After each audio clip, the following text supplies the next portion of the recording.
வணக்கம் நண்பர்களே. ஸோ அதாவது இந்த புக்கிங் பார்த்தோம். ஜனநாயகனுக்கு பார்த்தீங்கன்னா கண்டிப்பாக கிடச்சிரும், டெஃபினட்டாக பார்த்தீங்கன்னா இந்த இஷ்யூஸ் எல்லாம் சால்வ் ஆயிரும் அப்படின்னு சொல்லிட்டு டிக்கெட்டு விநியோகம் பண்ணுறாங்க. இதில் ரெண்டு விஷயம். ஒன்று பார்த்தீங்கன்னா டிக்கெட் ஹையஸ்ட் ரேட்டுக்கு கொடுக்குறாங்க. ஃபர்ஸ்ட் டே எப்படி நாங்கள் பார்க்குறது, ஃபேன்ஸ் நாங்கள் என்ன ரேட்டு கொடுத்தாலும் வாங்கி பார்ப்போம் அப்படிங்கிறாங்க. சரி, காமன் ஆடியன்ஸ் நாங்கள் இருக்கக்கூடியவங்களுக்கு நீங்களும் அதே ரேட்டு கொடுத்தா எப்படிங்கிற கேள்வி வருது. கண்டிப்பாக பிரச்சனை எங்கே வருதுன்னா எல்லாமே இந்த டிக்கெட்டில் ஹை ரேட்டாக கொடுக்கறனால அப்போ இவர் டிக்கெட் ஹை ரேட்டை விற்கிறது மட்டும் இவர் கண்டுக்க மாட்டாங்கிறாரு அப்படின்னு ஒரு இது வைக்கிறாங்க. மோஸ்ட்லி இது பார்த்தீங்கன்னா மோரோவர் இது இவருக்கும் அதுக்கும் சம்மந்தம் இருக்கா அப்படின்லாம் எனக்கு தெரியாது.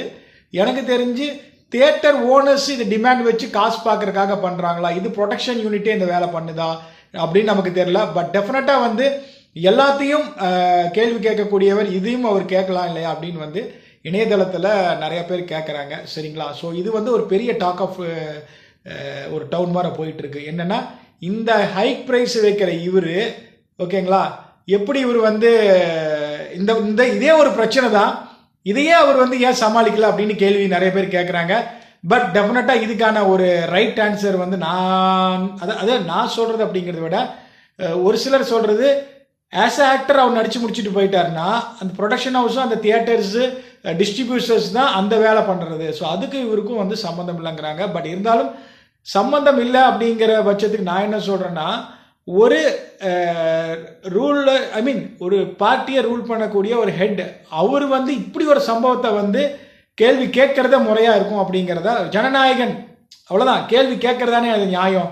ஸோ என்னை பொறுத்த வரைக்கும் இந்த whopping price, going the high, இதெல்லாம் பார்த்தீங்கன்னா கண்டிப்பாக இது ஒரு மிகப்பெரிய ஒரு ட்ராபேக்கு, ஒரு நெகட்டிவிட்டி தாங்க. இது எந்த ஒரு சந்தேகம் கிடையாது.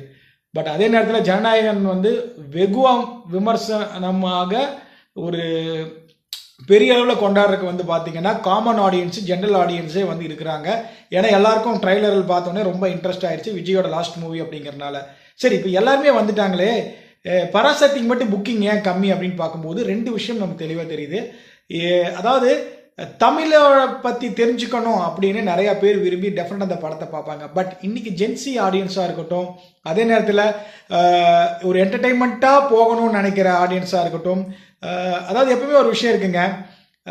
அதாவது ஒரு சப்ஜெக்டை ஒரு ரியல் டைமில் ஒரு புராண காலத்து கதை எடுத்துகிட்டு வரோம் அப்படின்னா, ராஜா காலத்து கதை அப்படின்னு வந்தால் கூட ஓரளவுக்கு பார்ப்பாங்க.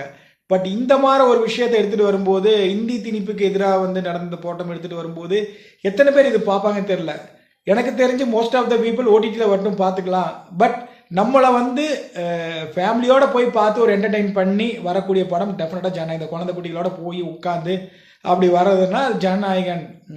ஸோ அந்த மாதிரி தான் பார்த்தீங்கன்னா அந்த புக்கிங்கே நமக்கு ஓரளவுக்கு காட்டி கொடுக்குது, பார்க்கலாம். பட் பராசக்தியை பொறுத்த வரைக்கும் புக்கிங் பார்த்தீங்கன்னா மந்தம் தான், இதில் எந்த ஒரு சந்தேகம் கிடையாது. பட் இருந்தாலும் எனக்கு தெரிஞ்சு படம் ஒரு நாள் ஓடி அதோட ரிசல்ட் அவுட் ஆச்சு, எல்லாருமே ரொம்ப ஒரு பாசிட்டிவிட்டியாக வந்ததுன்னா இதற்கான புக்கிங்கு அதிகமாகும் அப்படிங்கிறத எந்த ஒரு சந்தேகமும் இல்லை. பட் டெஃபினட்டாக சிவகார்த்திகேயனுக்காக அப்படின்னு ஜென்ரல் ஆடியன்ஸ் ஒரு 50 to 60% டெஃபினட்டாக போவாங்க. இது நம்ம எல்லா படத்திலும் பார்க்குறோம். ஓகேங்களா? ஓப்பனிங் சிவகார்த்திகேயனுக்கும் ஓரளவுக்கு நல்லாவே தான் இருக்குது, அதில் எந்த வித சந்தேகமும் கிடையாது. சரி, பார்ப்போங்க. So we are waiting. Jananayagan and Parasakthi clash தான், யார் ஜெயிக்கிறா அப்படின்னு சொல்லிட்டு. தேங்க்யூ.